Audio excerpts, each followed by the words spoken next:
My dad works in B2B marketing. He came by my school for career day and said he was a big ROAS man. Then he told everyone how much he loved calculating his return on ad spend. My friends still laugh at me to this day. Not everyone gets B2B, but with LinkedIn, you'll be able to reach people who do. Get a $100 credit on your next ad campaign. Go to linkedin.com/results to claim your credit. That's linkedin.com/results. Terms and conditions apply. LinkedIn, the place to be, to be.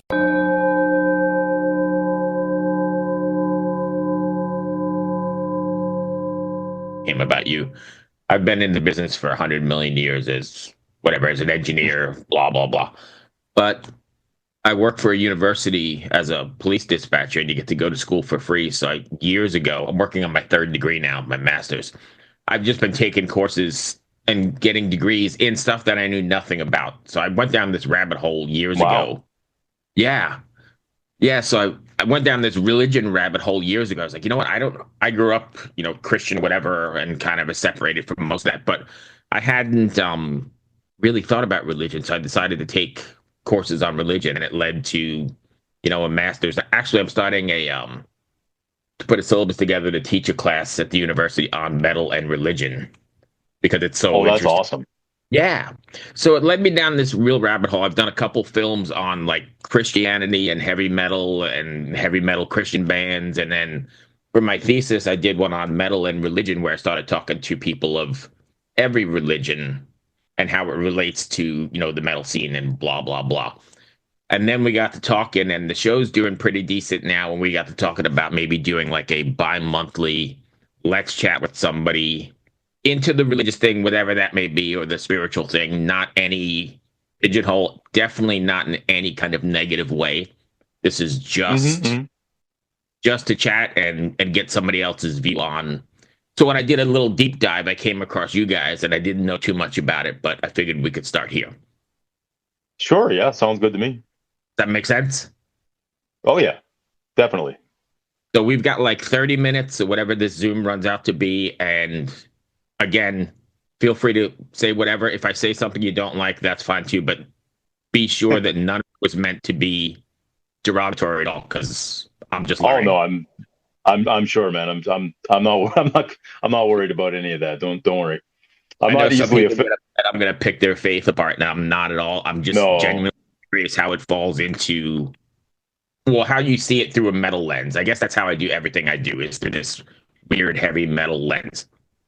I'm not easily offended either, so don't worry about tiptoeing around anything. It's all good, man. Okay. So I guess the best way to start then, why don't you tell us a little bit about yourself and what you do, and then we'll go from there. Sure. Yeah, my name is Joe Henley. I'm originally from a place called Saskatoon, Saskatchewan, Canada. If you never heard of Saskatoon, don't worry about it. You're not alone. It's a small city, but it's the big city where I come from. But when I finished school, I went to journalism school, and I right away moved to Taipei, Taiwan, because my roommate in college had lived here, and she said Taiwan is fun, and I said, okay, I like fun. And that's what I did. 3 weeks after she told me that, I was in Taipei, and I taught English at first, like everybody does when they come over here. And then I always wanted to write, so I got into the publishing world here, and then became a freelance writer.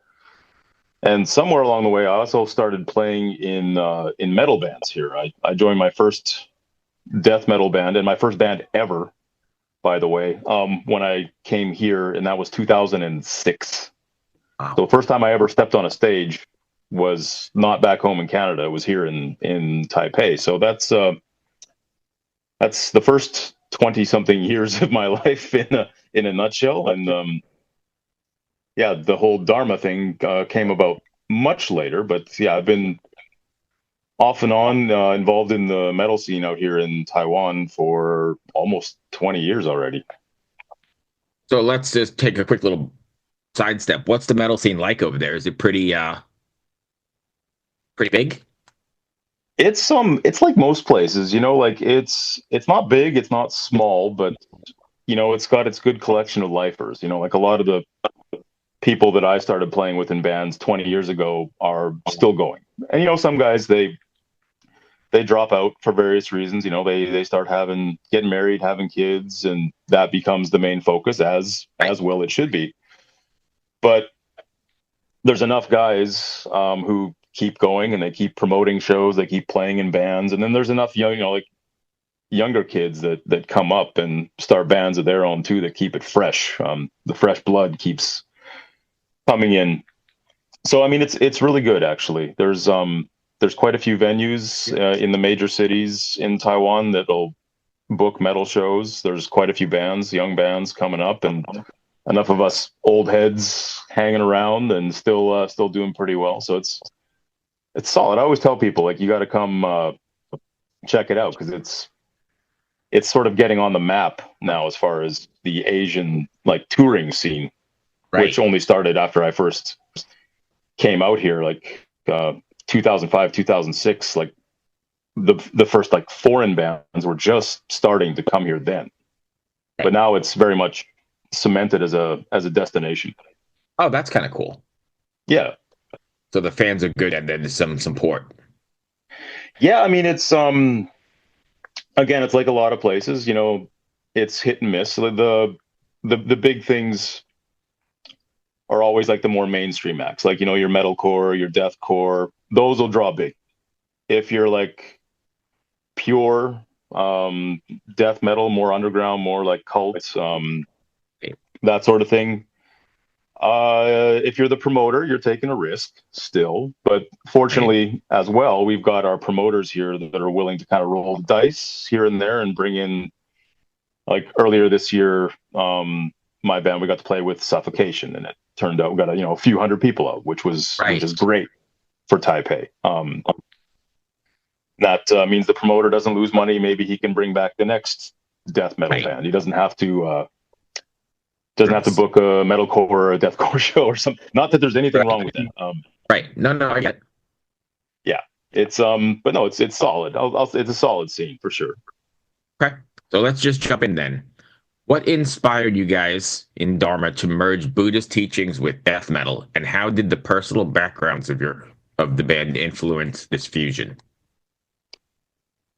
Well, myself and our drummer Jack, we've been playing in bands together for the whole time I've been in Taiwan, basically. That first band that I mentioned in the preamble there, that was called Revilement, and that was me and Jack from Dharma and a couple other guys. And at that time, 20 years ago, Jack already had this idea that he wanted to merge death metal and Buddhist scriptures, temple music, that sort of thing.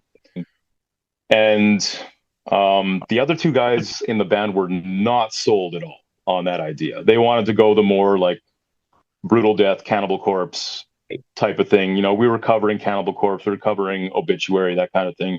They just wanted to keep it, meat and potatoes, blood, guts, gore, death metal. They said, we'll give you one song. You can do one Buddhist song for the band. That's our compromise. So we did. We had one on our first demo. And they said, that's all you get. And Jack said, okay, fine. I'm not going to push the issue. And then, for years and years after that, Jack was kind of trying to float this idea around the scene. He's like, I can make this work. I can bring these two kind of disparate worlds together. And again, people just kind of weren't seeing it. They couldn't see his vision for it. And eventually he kind of just got tired of talking about it. And he finally got together with Andy, our guitar player, whom he had also played with in another band called Demise. And Andy came from a background where he's from the mountains of central Taiwan, an area called Nantou, and his family ran a huge temple up in the mountains there. So he had grown up with this, from the cradle.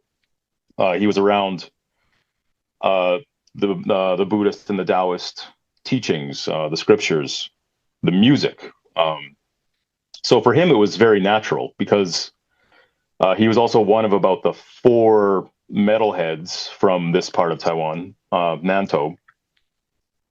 So it was a fairly natural for him to bring these two worlds together. So Andy and Jack wrote some demos, and then finally Jack had something he could actually show people. He's like, look, this is what I was talking about for 20 years. This is what I was trying to tell you. And everybody was kind of like, oh, okay, this kind of works. Like this actually, you weren't completely insane when you were talking about doing this. Right. So that's and myself, I had no background whatsoever with Buddhism, but by the time he and Andy had been writing these demos around 2019, um, another band that me and Jack had been in, which was a grindcore band called Stench of Lust, was kind of running its course, coming to an end. I was also looking for a change in my own life personally because I'd been, living the heavy metal lifestyle for the better part of 2 decades. And by the time you can get away with that in your 20s, fairly Yes. easily, you can get away with it somewhat in your 30s, and then you get maybe past about 35, and you just start getting tired, like physically, mentally worn out, and you're like, maybe I should, like, either I'm going to do this until the end, or I should figure something else out. Right. And in terms of my mental health was suffering fairly significantly because of my lifestyle choices. So it seemed when Jack, he came to me, he says, look, I've got this band, Buddhist Death Metal. I want you to be the vocalist. I said, I am not Buddhist. He says, that's okay. We'll figure that part out later. Just come in because we work together. We're friends. Let's do this thing. And after he invited me in, I actually went to study, just like did a basic crash course at a temple here for about 4 months. And at the end of that 4-month period, after having, studied meditation and learning the basic precepts of the faith, I decided to formally become Buddhist. Just because it seemed like what the universe, or whatever you want to say, was putting something in my path and saying, you can either do what you've been doing till now and see where that leads you, which is probably nowhere good. Right. Or you can see this big flashing sign that I'm putting in front of you saying, maybe this is a better way, Right. at least in the short term. And I've been a lay practitioner of Buddhism ever since, and singing with Dharma ever since as well. Nice. So many questions. What has been the reaction to traditional Buddhist? Because I know, like, speaking from where I come from in the Christian world, that's where I grew up, especially in the 80s and the 90s, they were not hip. I know there's a lot of really great Christian metal bands now, but in the 80s and 90s, I mean, it was the Satanic Panic, and it was all terrible and blasphemous. What's that like from the Buddhist standpoint? Do they even care? They care, but like not in a bad way. They were very open-minded about it from the jump. Because what we did was Jack and Andy wrote the demos first, and Jack was really careful about it because he's been a Buddhist since birth. He's quite a devout practitioner of it, and he wanted to make sure that what we were doing just wasn't going to cause this massive uproar within the Buddhist community. Right. He wasn't really worried about the metal community because whatever's going to happen there is going to happen. But with the Buddhist community, he wanted to just make sure it was okay, basically. So he took the demos and he actually went around to a few different temples and organizations, and he played it for monks and nuns and higher ups within these Buddhist organizations. And he actually gave them a crash course in death metal too. So he was like playing them Cannibal Corpse and like Behemoth and stuff like that. He's like, okay, this is what death metal sounds like. Now this is what we want to do with it. Right. And I'm not sure what he was expecting, but they were like, oh, okay, yeah, this is fine. Go forth and do what you're going to do. Not that it's been uniformly positive. I won't lie and try and cover that up. Here in Taiwan, it's been very positive. Right. We did have some backlash in Hong Kong. We performed there in spring of 2024 with Suffocation and Gate Creeper. And apparently online within the traditional Buddhist community, there was some backlash against us saying what we're doing is not cool. But nobody showed up at our show. Nobody picketed. It wasn't like you would have seen, like you talk about Satanic Panic in the 80s, I grew up when right in the people middle of it, and it was horrendous.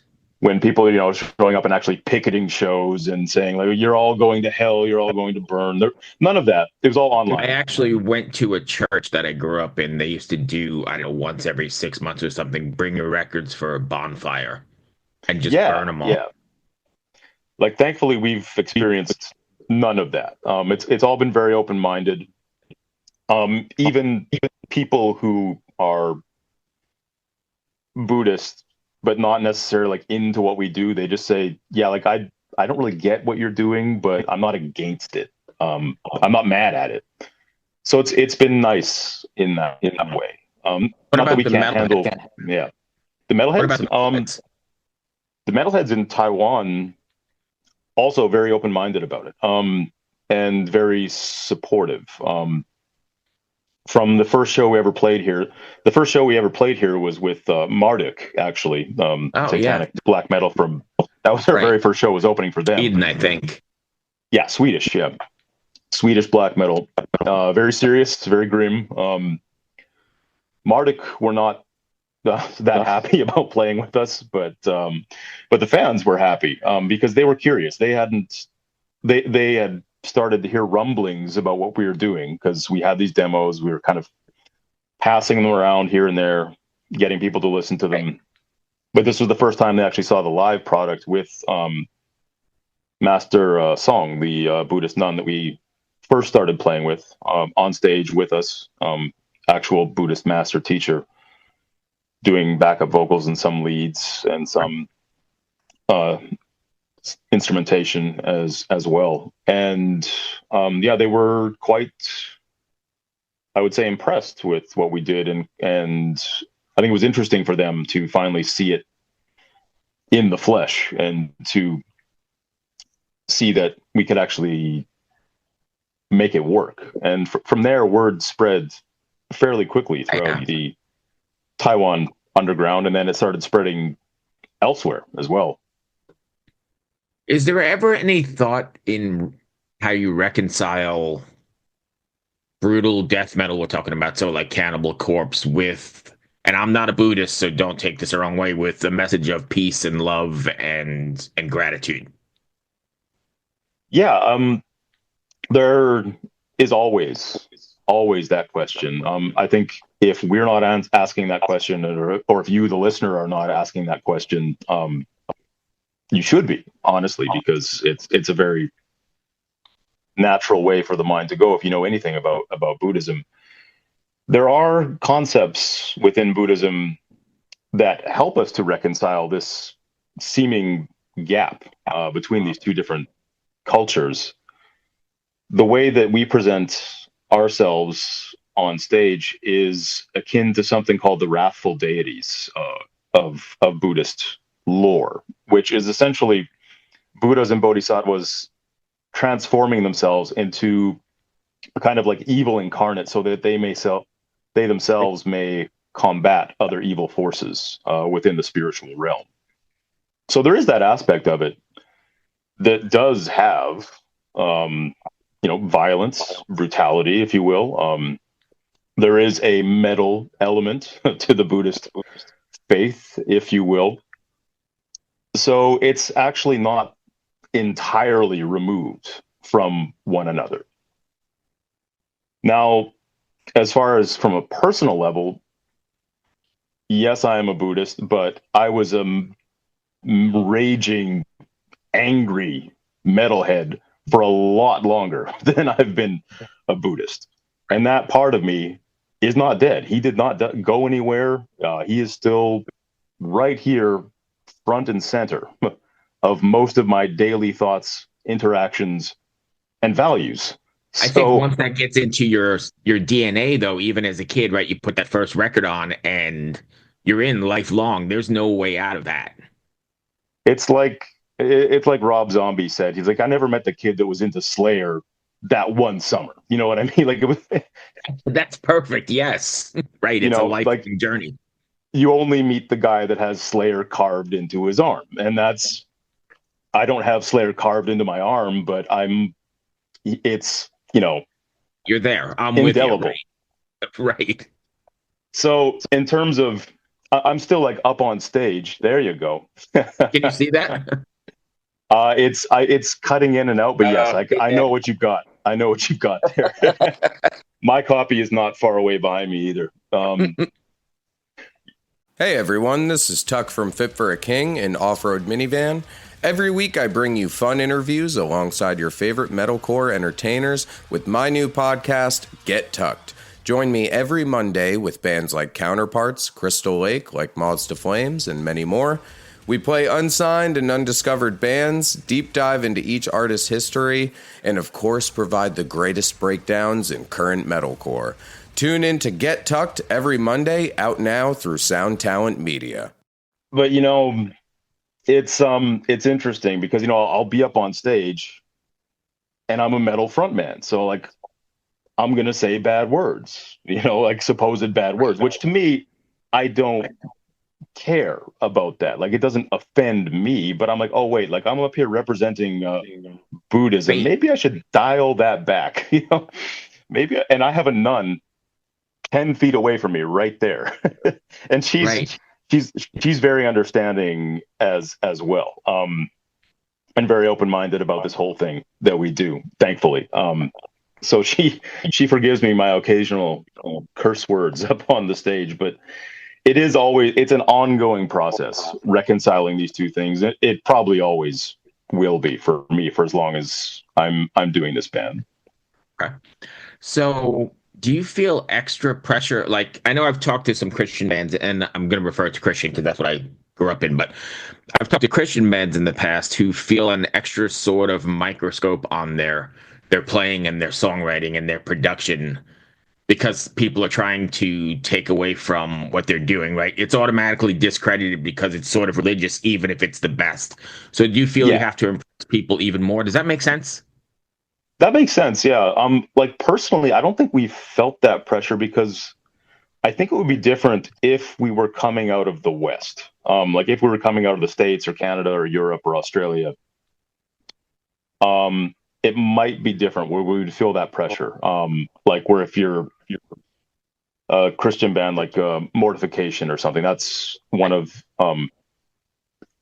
the few Christian death metal bands that I know of, and I actually really like that band. As far from a musical standpoint, of course.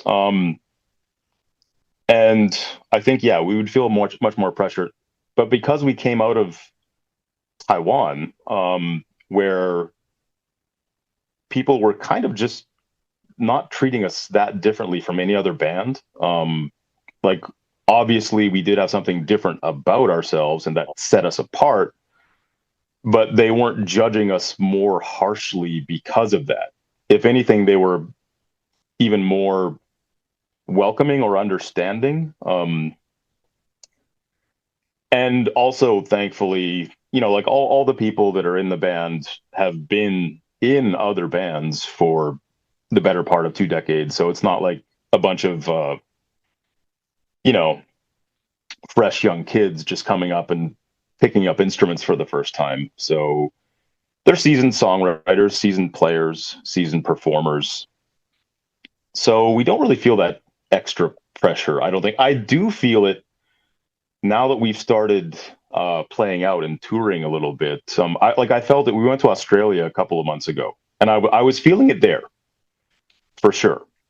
And I think that's it. I think it's because, okay, like we're the odd ones out here, obviously. Like we're the only band here from Asia. We're quite obviously the only Buddhist themed band here. The only band with a nun standing on stage with us.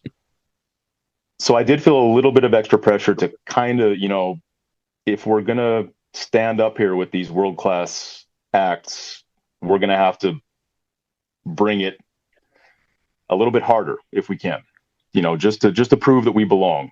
So that makes what you say, you're the first person ever to bring that up. with us in any interviews. But that's a very astute observation on your part, because yeah, I think I didn't think about it, but now that you mention it, yes, that is very true. I just remember growing up, like, even when I was in Christian bands as a high school kid, right, or junior high school kid, and everybody always kind of saw just like whatever your message was going to be or whatever your lyrics were going to be, and completely discredited your playing. So we always felt we had to be better maybe than the average local band to make a noise for somebody to say, you know what, maybe there's something there. I don't even care what they believe in. They can play their instruments and they can write songs. Yeah, no, it makes sense. I mean, that's the way I was with Mortification, because when I first heard of them, I was actually like very anti-Christian. I'm not now. I'm a lot more open-minded now. But then I heard their music and I was like, oh, okay, like I don't care what they're singing. Sing about whatever you want. Like, this music just rules. You know what I mean? Like, I'll read the lyrics and I might be I was kind of like, oh, okay, whatever. But I love the music. And that's like, 15-year-old me talking. That's not me talking now. Right. But this was like the angry teenage me talking about exactly what you're talking about, where I was like, okay, you're Christian. I'm not really down with that, but you guys rip. So, okay, all is forgiven. Yeah. Right. And I think I'm probably really guilty of that too, because I've heard, I don't know what it's like over there, but you turn on the radio and hear Christian music, not metal. And most of it is really, really shitty, if I can say that. Because it's like they're just stringing 3 basic chords together and the melody you've heard 400 times and recycling, the lyrics. And it's not, I think it's insulting to the fans as well as the list. I mean, as well as the people doing it, because you're not really putting much effort into being really good at your craft. That makes sense. Yeah, that does, because I think what a lot of people here were worried about when Jack was first floating this idea, and he said this himself, he's like, they were picturing like a old lady church choir. Like, they're like, you're gonna make metal music out of that. They're like, this is gonna be embarrassing. Like, it's not gonna turn out well.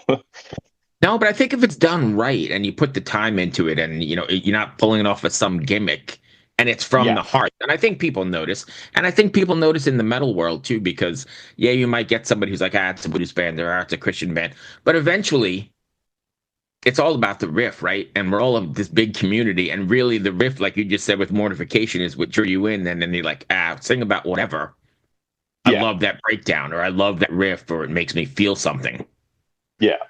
Like, you can't fake the riff. You can, to a certain degree, you can fake the other stuff. Right. But you can't fake the funk. You know what I mean? Like, if people hear that right away and they're like, okay, like, I'm turned off, I'm out, I'm done. So as long as you got the chops, but the riff also comes from the heart. I mean, I believe that 100%. If you don't believe in what you're doing, I don't think the riffs are going to flow. Like, when you're sitting down to write a song, because deep down you just know, like, okay, like, I don't actually believe in this. And I think the head and the heart got to be on the same page for it to work at all. Okay. So what is and maybe this doesn't apply at all, but is there an outcome? Like, is this a sort of spiritual release for you guys? Are you trying to proselytize and convert people? I don't know if that's a thing, but you feel what I'm saying? You know where I'm going with this? Yeah. No, our goal is definitely not to proselytize. We present the culture on stage. If people are curious about it, they can come and ask us about it. And again, I'm not an expert. I'm not a teacher. I'm a lay person. So I can talk about it to a certain degree, answer any questions that people might have. And that happens a lot. People come up to us at shows. They're just curious. But I'm not speaking to them with an eye toward, I want you to become Buddhist. I want you to be happy as a person. If you're happy as a Satanist, if you're happy as a Christian, if you're happy as a Muslim, of the Jewish faith, any sort of faith, you're a good person. Happy, as long as you're a good person, as long as you're not, And a big thing for me is, as long as you're a good person, if you're a person of faith, as long as you're not using that faith as a lens for the judgment of others, Right. that's a big part of it for me. If you're looking at it through a lens of, oh, I'm better than you because, then I'm out. You know what I mean? Yeah. Like that. No, I get that. There's nothing I can do for you. So all we're doing is we're presenting the Buddhist culture. Anything that comes about as a result of that has to be some sort of natural progression on your part. We're not going to come to you and say, you should become a Buddhist. You should do what's best for you. If that's atheism, great. Be the best damn atheist you can possibly be. And be a good Just person. be a good person. Just be Right. a good person. If you want to be a Satanist, be the best Satanist you can be. Just don't hurt anybody. Don't use it as a lens to say you're better than anybody or worse than anybody. Be proud of who you are. Be happy with who you are. Go forth and do good works in the world, hopefully. And if you want to do that as a Buddhist, great. If not, not a problem. And I think we're running out of time. I think you probably got that message too. But I think in the metal community, and the more I immerse myself into, this studying and doing all this stuff, I think here in 2025 now, people get it, especially in this community, right? I mean, I know, like you just mentioned, all those people. I know Satanists, and I know now a Buddhist in the metal world, and I know people, and it doesn't matter, right? Like we go to shows and throw down and listen to the riffs and whatever, have a beer or something, and I don't care what you are, just be a good person. Exactly. And I think it evolved so much from what I grew up in the 80s, and I think you don't find that anywhere outside the metal world either. It's so super and all encompassing. Yeah, I mean, like it's nice because like back in the day, it was so fragmented. It's like Yes. like I'm this, which means I'm not that. That's the way it was. Like you couldn't even be punk and metal at the beginning of it. You couldn't be both. It was. I mean, if you can't be that, then how can you come in as a Buddhist or a Christian or anything else? I mean, you're just going to get into a fight with somebody.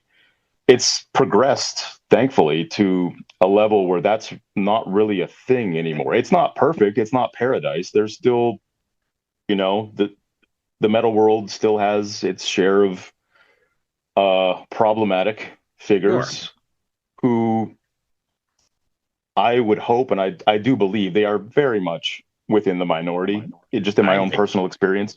Yes, no, you're right. They're just loud. They're just very loud. Loud, right? And people like to talk about them a lot. They like to talk about them a lot more than they would talk about somebody who is doing something good, because that's boring. It's boring to talk about good things. Right. So it is.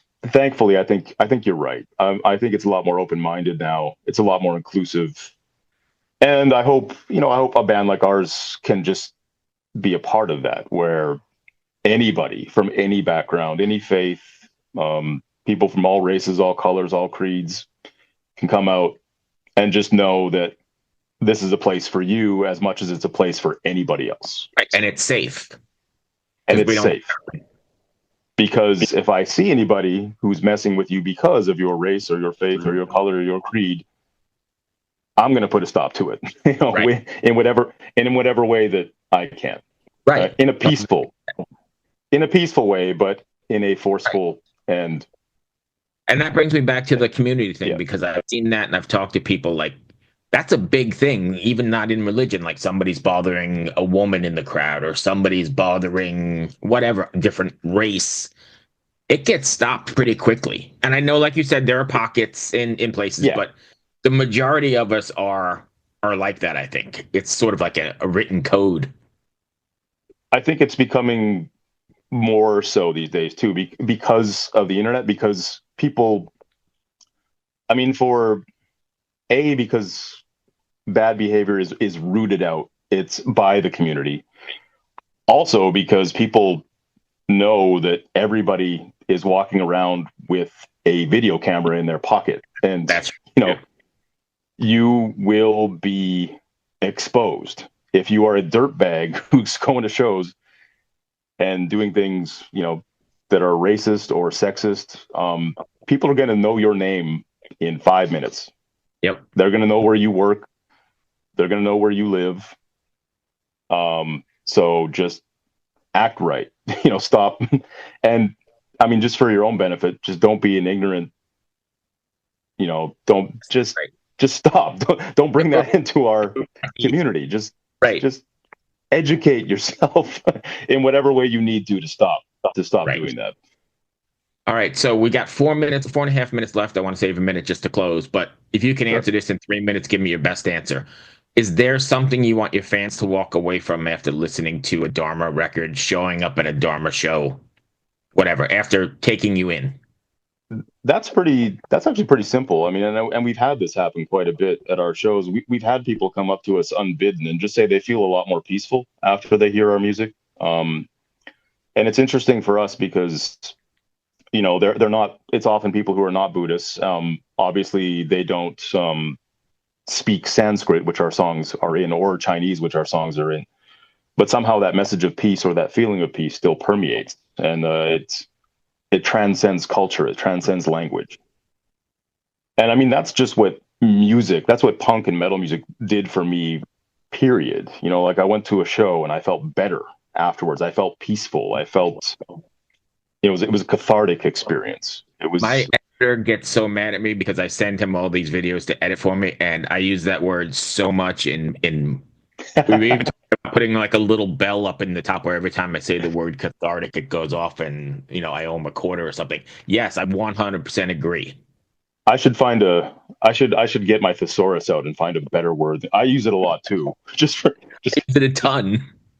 But I mean, it's accurate. It's what it is. And I just hope that people will walk out of our show, or after they listen to our album, they just feel better than they did before, and hopefully more peaceful within their own lives, because that's the gift that it has given me in my own life. So I hope to bring as many people along to join me on that journey as I can.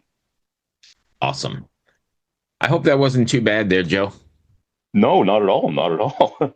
I could talk probably all day, but I don't have the upgrades on Zoom, so it's all good, man. Like if you have more questions, you can fire it up. 1, 2, 3, 4. The Brutally Delicious Podcast.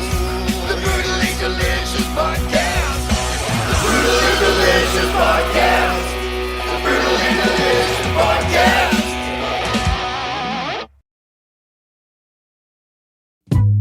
Hey, what's up, you guys? This is Reed Mathis. I made a podcast called The Gifts of Improvising. That's coming out on Osiris. We talk to all your favorite improvisers. Natalie Cressman, Marco Benevento, Tom Hamilton, Aaron Magner, Holly Bowling, Bill Kreutzmann, and Jay Lane. So what, you're doing a podcast? Yeah, doing a podcast. So don't fear if you hear a foreign sound to your ear. We need the gifts of improvising.